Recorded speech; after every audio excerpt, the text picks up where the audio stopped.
Hello guys చూడండి మాకు dragon flowers చాలా వచ్చినాయి. లాస్ట్లో చూపించాను కదా మీకు ఫ్లవర్స్ బ్లూమింగ్ అప్పుడు. అవి ఇప్పుడు ఎలా గ్రో అయినాయి, ఎంత సైజ్ వచ్చినాయో ఒకసారి చూడండి మీరు కూడా. ఈ ఫ్రూట్ అయితే నేను హార్వెస్ట్ చేశాను. సేమ్ అదే ప్లేస్లో ఇంకో ఫ్లవర్ వచ్చేసింది, చూపిస్తాను మీకు. ఇవైతే ఉన్నాయి, కాకపోతే కొంచెం సైజ్ రావడానికి నేను ఫ్లవర్ బ్లూమ్ అయిన 2 days కల్లా నేను ఆ ఫ్లవర్స్ అయితే కట్ చేసేసాను. 5 ఫ్లవర్స్ వరకు.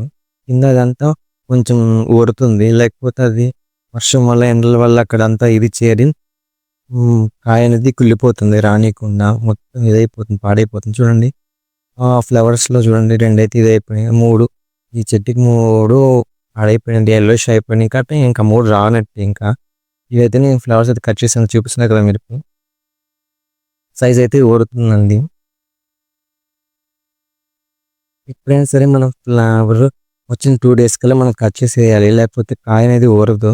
ఎట్లుందో అట్లానే ఉండిపోతుంది, త్వరగా పండుతుంది కూడా. చూడండి మీకు కింద చూపించింది కదా, ఇంకా హార్వెస్ట్ చేసిన పక్కనే ఒక వచ్చింది చూడండి, అది కూడా బ్లూమ్ అయింది. కనిపిస్తుంది కదా మీకు. ఇందాక బ్లూమ్ అయిన అది కూడా చూపించాను కదా, అవి అయితే ఇంత సైజ్కి అయితే వచ్చినాయండి.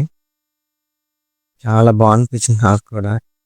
వెంటనే అదే కొమ్మకి 3 times వచ్చినాయి, కానీ ఒకసారి అయితే రాలేదు. ఎల్లోయిష్ అయిపోయి పాడైపోయింది. సెకండ్ టైం అయితే వచ్చినాయి, కనిపిస్తుంది కదా మీకు కూడా. చాలా బాగుంది. నైట్ బ్లూమ్ అవుతాయి ఇవి డ్రాగన్ ఫ్లవర్స్. మనము కంపోస్ట్ ఎప్పటికప్పుడు మంచి మంచి ఇచ్చుకుంటేనే మనకి ఫ్రూటింగ్ అనేది బాగా వస్తుంది. చూడండి ఇవి మనం గ్రో చేసుకున్న వాటిలో ఫ్రూట్స్ కూడా చాలా హెల్తీ, చాలా టేస్ట్ కూడా బాగుంటుంది. బయట కొన్ని వాటి కొంచెం సప్పగా ఉంటాయి, అయితే కొంచెం పుల్లగా తీయగా బాగుంటుంది ఫ్రూట్. చూడండి అది బ్లూమ్ అయింది. ఫ్రూట్ హార్వెస్ట్ చేసేటప్పుడు నీకు డెఫినెట్గా అప్డేట్ ఇస్తాను. అప్పుడు నా ఛానల్ వాచ్ చేస్తూ ఉండండి. ఫర్దర్ అప్డేట్స్ కోసం నా ఛానల్ సబ్స్క్రైబ్ చేసుకోండి. చూడండి ఇది ఒక ఫ్రూట్ అయితే మిగిలింది, మిగతా 3 ఊడిపోయింది. నాకు చాలా ఇది అనిపించింది. ఫస్ట్ టైం చాలా హ్యాపీ ఫీల్ అయ్యాను, కానీ చివరి చూస్తే ఇలా అయిపోయింది.